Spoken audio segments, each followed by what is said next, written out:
Welcome to the channel Shajara Vision Track. Subscribe and press the bell icon. Hello friends, in this video we are discussing the poem The Refugee Blues. It is a poem prescribed for the second semester of BA, University of Calicut. W.H. Auden, a British-American poet, author and playwright, was a leading literary influencer of 20th century. He is admired for his unsurpassed technical virtuosity and ability to write poems in nearly every imaginable verse forms. He was very much influenced by the poetry of T.S. Eliot, one of the icons of modernist poetry. His first collection of poems was published in the year 1930. A principal theme in his poetry is a concern for the rights of the marginalized people of the world. Our poem Refugee Blues is written in the year 1939, included in the collection of his poems 10 Songs. The poem laments the sad and unfortunate situation of the Jews who were threatened to leave the country before the Holocaust. The Holocaust in the years 1941 to 1945 was really a state-sponsored genocide of Jews by Nazi Germany. Hitler's Nazi Germany and its collaborators systematically murdered some 6 million Jews, around 2/3 of Europe's Jewish population. Refugee Blues is about the plight of Jewish refugees in 1930s.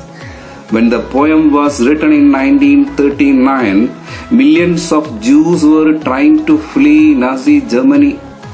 However, most countries had a strict quota on Jewish immigration, and as a result, most of the Jews were sent back.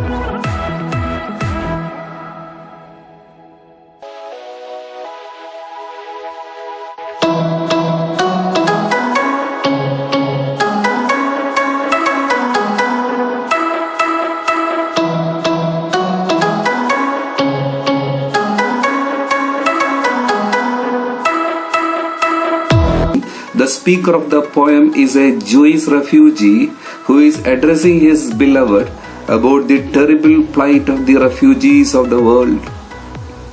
The term blues stands for an event which is depressing. It is written in 12 stanzas of 3 lines with the rhyme scheme A-A-B.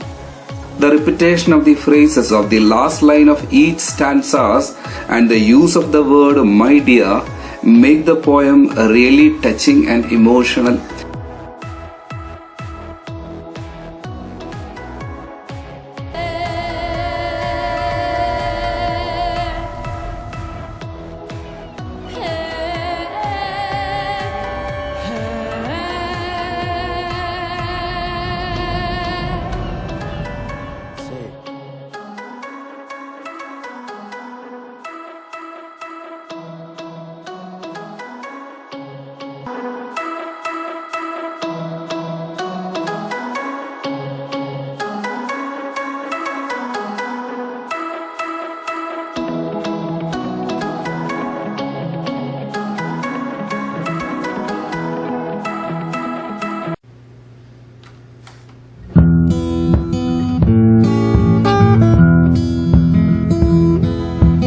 Say this city has 10 million souls.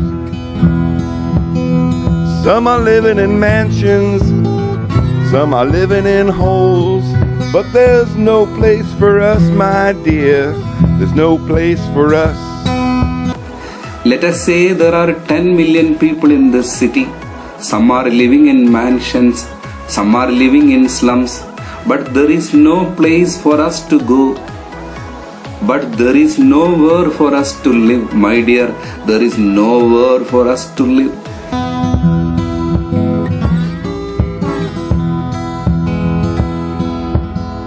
Once we had a country and we thought it fair. Look in the atlas and you'll find it there. But we cannot go there now, my dear. We cannot go there now. Once we had a country and we thought it fair. Look now.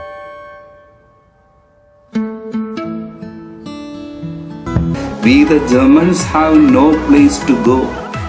We used to belong to a nation and we thought it was so beautiful.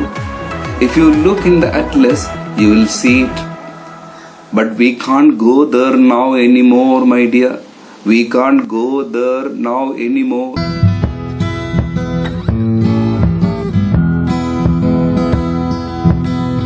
In the village churchyard there grows an old yew. Every spring it blossoms anew. Old passports can't do that, my dear. Old passports can't do that. In the village churchyard there grows an old yew. Every spring it blossoms anew. Thought I heard that An old yew tree grows outside the village church. Every spring it blossoms again. But our old passports don't blossom in the spring, my dear.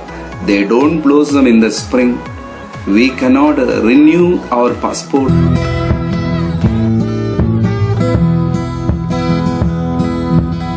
The consul banged the table and said, if you've got no passport, you're officially dead. But we are still alive, my dear. We are still alive. The immigration official slammed his fist down on the table and shouted, if you don't have a passport, then you are legally dead. But we are still living, my dear. We are still living. They are not providing the passport and still they say if we don't have the passport, we are officially dead.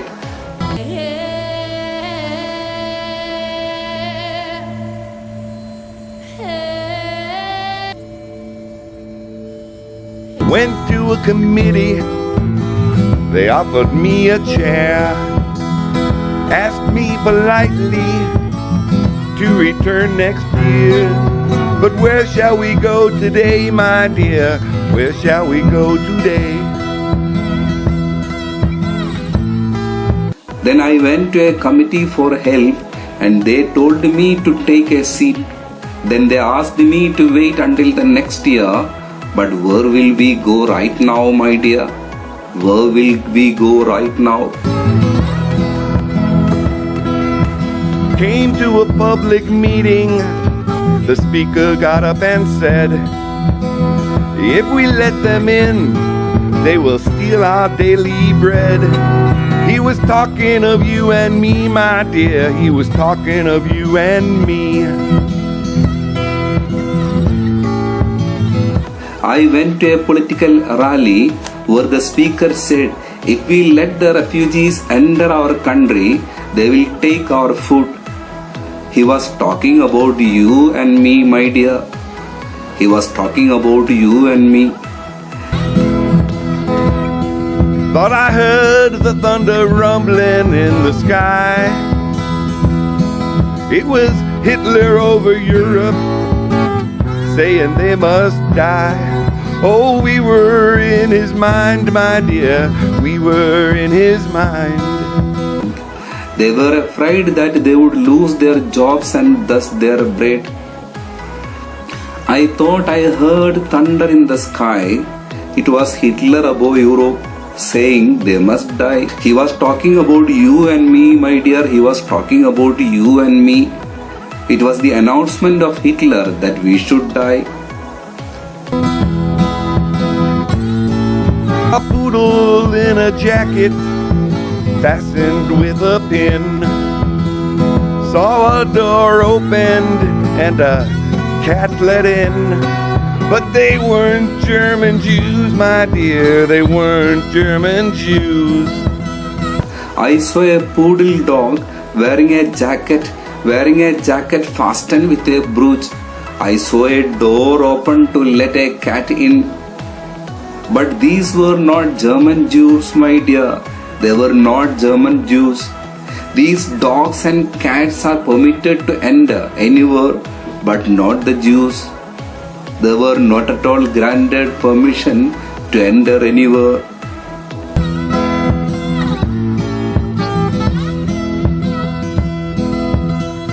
Went down the harbor and stood upon the quay. Saw the fish swimming as if they were free. Only 10 feet away, my dear, only 10 feet away. Went down the harbor and stood upon the quay. Saw the fish swimming as if they were free. Only 10 feet away, my dear, only 10 feet away.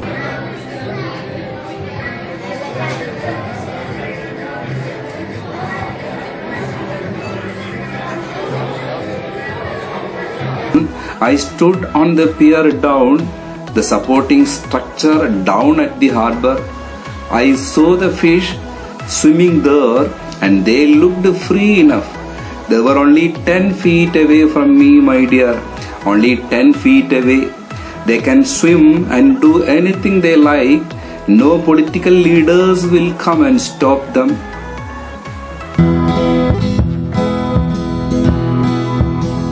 Walked through a wood, saw the birds in the trees. They had no politicians and sang at their ease. But they weren't the human race, my dear. They weren't the human race.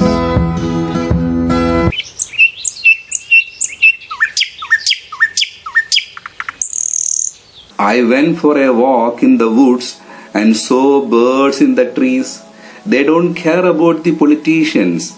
They sang freely. They weren't human beings, my dear. They were not human beings. I dreamed I saw a building with 1,000 floors, 1,000 windows, and 1,000 doors. Not one of them was ours, my dear. Not one of them was ours. In my dream, I saw a building 1,000 stories tall. It had 1,000 windows and 1,000 doors. But not one of them belonged to us, my dear. Not one of them belonged to us. Stood on a great plain in the falling snow. 10,000 soldiers marched to and fro, looking for you and me, my dear. They were looking for you and me.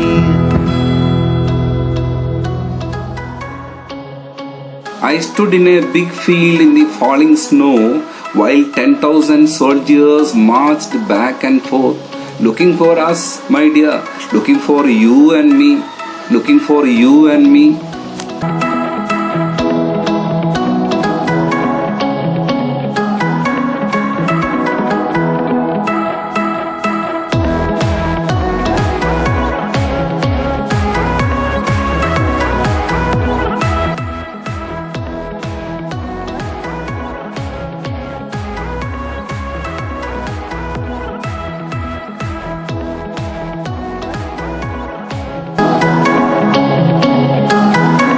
The speaker of the poem is a Jewish refugee who is addressing his lover about the terrible plight of the refugees of the world. The poem is written in 12 stanzas of 3 lines with the rhyme scheme AAB. The repetition of the phrases of the last line of each stanza and the use of the word my dear make the poem really touching and emotional. The thunder rumbling in the sky was really the voice of Hitler. The old yew tree blossoms every year anew, but the old passports can't be renewed.